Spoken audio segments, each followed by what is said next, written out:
Internal fraud in today's environment in the banking industry is difficult to determine because there are no readily available sources that one can go to, with two exceptions. I happen to look at the SAR database and the statistics that are published by FinCEN that is responsible for capturing the suspicious activity reports filed by banks and analyzing the results. Interestingly, if you look at the SAR database statistics, it shows that there are approximately 24,000 SARs filed each year by banks against their own officers, directors, and employees. Similarly, you can go on to the OCC, FDIC, and Federal Reserve websites to look at their enforcement actions.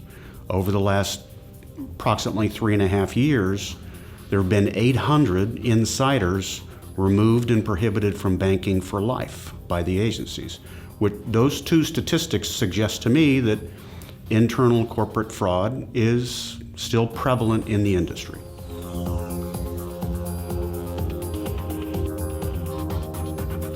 Determining who should oversee an internal investigation of fraud depends upon a number of factors. One has to initially assess, is the fraud limited to a specific area or individual within the bank?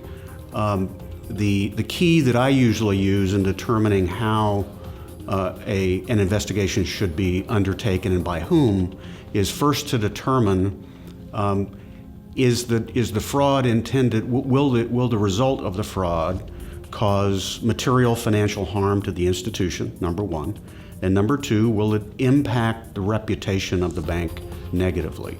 If those two things exist, my view is that the investigation should be conducted by an independent body within the organization, principally at the board level, perhaps an existing committee or a special committee that's established for that purpose.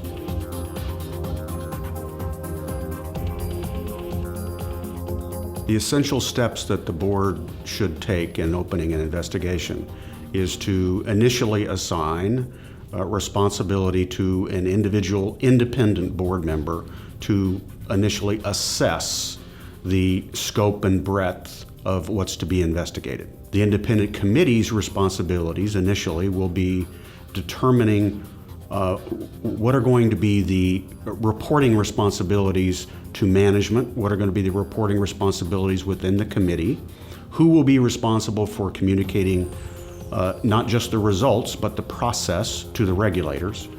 The committee will need to evaluate, is it important or appropriate to have independent counsel retained to represent the committee in guiding them through the process.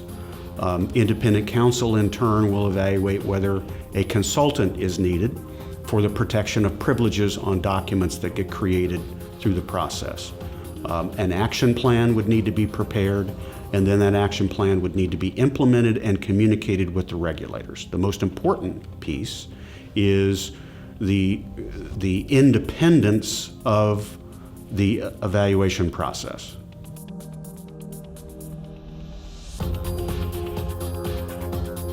The types of frequent problems that the board should avoid are, number one, blind acceptance of management's evaluation of the issue and reliance solely upon management's view of what occurred.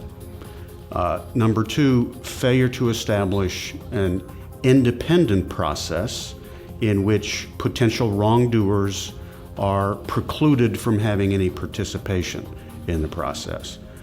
And number three, and most importantly, once the investigation is completed through an independent process, ensuring that the results are communicated to the regulators in a honest, forthright, and truthful manner.